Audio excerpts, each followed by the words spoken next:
Hello, I'm Nick Collins, live at St George's Park, supported by Utilita Energy and The Sun, ahead of England's final training session before they jet off to Portugal for the semi-finals of the European Nations League. It'll be the first time that the players of Tottenham and Liverpool will have trained together in front of the cameras. And I'm delighted to say that joining me is The Sun's football reporter, Mike McGrath. Mike, welcome. We've seen the pictures in The Sun this morning of the Tottenham and Liverpool players meeting up here at St George's Park, hugs and chats, but behind the scenes, is it difficult, do you think, for the two sets of players, having been opponents, to now be teammates? Yeah, well, some warm embraces when they arrived here at St George's Park, as you would. They've been teammates for a while at England level, but 4 days ago they were in the biggest game of their club careers, and the emotional drain from that is going to, might take its toll. But I think in terms of friendships, I think they've been forged over the last few years, and I think it would be pretty easy for them to put the Champions League final just to one side for these few days when they're going off to Portugal. It's not always been that way with England, though. In the past, famously, players have suggested that perhaps England's progress was hampered by club rivalries. Yeah, I mean, particularly, say, 10 years ago, 2008, 11 years ago, there was the Champions League final.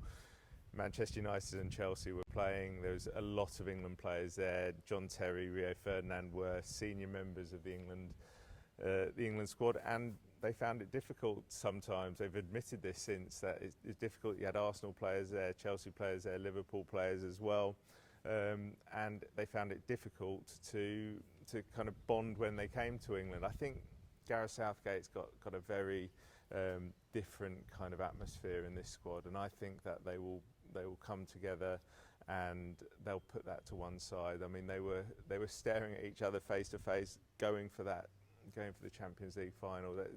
You couldn't imagine how big that is, but I just think that they have the ability to put that to one side this week. If you're Gareth Southgate, though, how do you harness this? Because do you look at it from the point of view, look, Tottenham players would like nothing better than to get back into action, to put Saturday's defeat behind them. On the other hand, will they carry baggage from it? And if you're a Liverpool player, then surely the chance to play, to continue to feed off the amazing adrenaline rush and confidence that Champions League success will have brought. I think the Tottenham players will have absolutely no problem getting back out on the training pitch and getting back playing. I think that they will. I think the best thing that they can do is get that out of their system and get back to winning ways. I think the Liverpool guys, Jordan Henderson, the emotional drain of being the captain, lifting the trophy, the parade, Trent Alexander-Arnold as well. I just think it would take a hell of a lot out of them. Just the whole euphoria of what they achieved, that it might not have even sunk in yet for them, and they're still on a high. I think to get them back down to earth will be probably one of Gareth Southgate's tasks. Well, we are live at St George's Park with The Sun, supported by Utilita Energy, and we're going to see the final training session before England fly out to the European Nations League. But if you're Gareth Southgate, is his team already certain in his mind, do you think, or will this final training session be the one that decides one way or another who gets to start tomorrow? I think he has in his mind, he has a system that he's played with since the World Cup. He's changed to 4-3-3, so we know what system that they're going to play. I think we generally know who's going to be in there. I think there would be a case of how well players play this week in training that might decide the last one or two places, and then you assess whether Harry Kane's fit, whether some of the other Champions League guys are fit, or even Europa League. So you're just looking at, I think you're looking at fine-tuning rather than looking at making radical changes for the Holland game. So, if you were Gareth Southgate, would you start with Harry Kane, bearing in mind that he may have to face Virgil van Dijk again?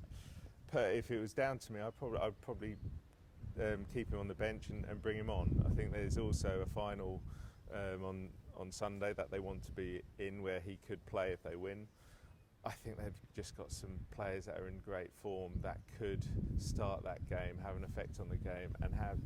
I think Harry Kane, you say, it would scare a team if they see him on the first 11. I think he'd scare a team if they saw him on the bench as well and think, right, we could be in for a really tricky final 30 minutes if they bring England's talisman off the bench. Well, Mauricio Pochettino was in no doubt that Harry Kane would start because of his fantastic scoring record with the club, and indeed with England, 22 goals in 37 internationals. I mean, that's a fantastic record as well. So there must be a huge temptation for Gareth Southgate to start him. That you can make a case both for and against, can't you, is what I'm saying? I think so. I think you can. I think, well, look, he hasn't played since the Champions League quarter-final when Fabian Delph and he came together and he injured his ankle. So I don't think tiredness is a factor, which might be a case for some of the other guys. I think it's the match fitness and the rhythm of the game. But he is the kind of player, to play devil's advocate, he's a player who's always in the game, and with his quality of strike, his quality of players as a number 9, all coming deep, I think there would be a huge temptation to say, yeah, we can play him because we know his pedigree. My personal view is I'd look at it as 180 minutes maybe, and that he might be even more effective come the weekend. And of course, by a delicious twist of irony, if Harry Kane didn't start, there's every chance the armband might pass to Jordan Henderson, of course the Liverpool captain from the successful Champions League final. The case for him starting is surely huge, isn't it? Yeah, I mean, he's been just so dependable for Gareth Southgate. I think he's a guy who's probably played some of his best football since becoming part of Southgate's team for club and country. But he's matured under Gareth Southgate. I think the adrenaline would be huge, I think, for him, and I think as much as you have to harness that, I think he's a player where it's a big game, and you have Declan Rice, who might be in a similar position. He's a dependable player for Gareth Southgate, who I'm sure he would have no problem with putting him in 4 or 5 days after a Champions League final. All right, well, Mike McGrath, many thanks for those thoughts, and don't forget that we'll be live here at St George's Park at 10:30 with the Sun, supported by Utilita Energy, England's final training session before they head for northern Portugal and the European Nations League semi-finals.